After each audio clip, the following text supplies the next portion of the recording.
ঈদ মানে খুশি, ঈদ মানে আনন্দ। আর প্রবাসীদের আনন্দ সবসময় ব্যতিক্রম। ইচ্ছে থাকা সত্ত্বেও পরিবার পরিজনের সাথে ঈদ উদযাপন করতে পারছেন না প্রবাসীরা। ঈদ উল আজহা উপলক্ষে সংযুক্ত আরব আমিরাতে বসবাসরত প্রবাসীরা বাংলাদেশিরা নিয়েছেন নানা প্রস্তুতি। অনেকে কাজের ব্যস্ততার কারণে প্রস্তুতি নিতে পারছেন না ঈদ পালনে, আবার কেউ কোরবানি নিয়ে ব্যস্ত সময় পার করছেন। এদিকে সাধারণ প্রবাসীরা দেশে কোরবানি দেওয়ার জন্য পরিবার পরিজনের কাছে রেমিটেন্স পাঠিয়ে সহায়তা করলেও অসংখ্য প্রবাসী পরিবার আমিরাতে কোরবানি দেওয়ার জন্য ব্যাপক প্রস্তুতি গ্রহণ করেছে। ঈদ উপলক্ষে কেনাকাটার হিড়িক পড়েছে।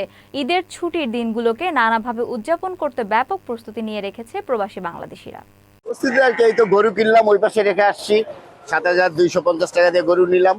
আর এই যে বাচ্চা ছাগল চায়, ছাগল একটা ছোট নিলাম 1,000 টাকা দিয়েই তো আর কি। আমরা সবাই মিলে ঈদ করব, প্লাস বাচ্চাদের সাথে অনলাইনে ওয়াইফাই কানেক্ট করে কথা বলবো, এটাই আর। আসলে আমরা যারা প্রবাসী আছি, আমাদের প্রবাসীদের আসলে তো প্রস্তুতি নিয়ে তো ঈদ হয় না। এখানে তো জানে সবাই, নামাজের পরে একটু বন্ধু বান্ধব নিয়ে একটু ঘোরা, কমিউনিটির সাথে মানুষের সাথে দেখা সাক্ষাৎ করা, এটাই এখানে এটাই। বাংলাদেশের মতো তো এত সুন্দর করে আমরা এখানে ওইরকম ঈদ উদযাপন করতে পারিও না। প্ল্যানিং বলতে দেখা গেছে যে আমি তো ওমেন এন্টারপ্রেনিয়র্স, তো আমাকে ব্যস্ত থাকতে হয়।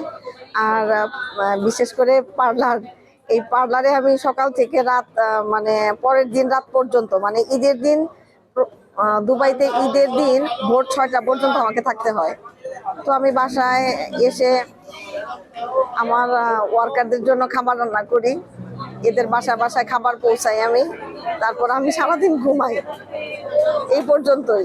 দুইটা ঈদই আমরা আসলে অনেক মিস করি। দেশের যে মানে আনন্দ, মানে গরু কিনতে যাওয়া একটা আনন্দ, এবং এই কোরবানি দেওয়াটা আসলে তো আমরা যেটা মনে করি ইসলামিক অর্থে এটা গরিবদের জন্য। আসলে ওই অর্থে তো এইখানে আমরা গরিবদেরকে পাই না বা তাদেরকে দিতে পারি না গোশ। এবং কোরবানি দেওয়ার পরে আমরা চিন্তা করি যে গোশ কি করবো, কাকে দেবো। কিন্তু দেশে তো এরকম না, দেশে তো অনেক লোক আসে, অনেক আত্মীয় স্বজন আসে, অন্য একটা মজা হয়।